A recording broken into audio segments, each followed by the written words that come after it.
میرا نام محمد افضل ہے اور میں کراچی سے بات کر رہا ہوں. مجھے ایک سلسلہ احکام تجارت میں سوال پوچھنا تھا. میرا سوال یہ ہے، اگر کسی کو ایک رقم مختص دے دی جائے اور اس پر ایک منافع باندھا نہ جائے، لیکن یہ کہ نقصان نہ ہو اس رقم میں، رقم جو کہ تم پڑی رہے، چاہے 2 سال بعد 3 سال بعد وہ واپس کرے اور مہینے کا 2 مہینے کا اس کو کچھ روپیہ دیتا رہے وہ، تو کیا یہ حلال ہے یا یہ سود کے زمرے میں آتا ہے؟ بلا شبہ یہ سود کے زمرے میں آئے گا.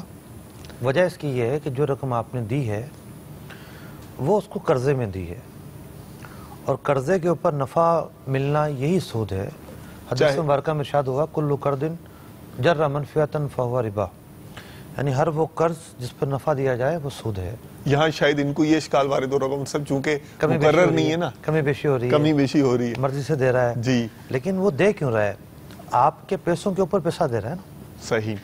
اس کے بہت سارے طریقے ہو سکتے ہیں. اس کو پیسے چاہیے، آپ کو نفع چاہیے، اس کے درجنوں طریقے ہیں. ماشاء اللہ. آپ دارالفتہ تشریف لائیں، انشاءاللہ العزیز آپ کو ہم بتائیں گے کہ آپ یہ طریقے اختیار کر لیں، کیا بات، تو آپ کا یہ ناجائز طریقہ جائز ہو سکتا ہے. ماشاء اللہ. صلو علی الحبیب صلی اللہ تعالی علی محمد. مجھے اپنی اور ساری دنیا کے لوگوں کی اصلاح کی کوشش کرنی ہے انشاءاللہ.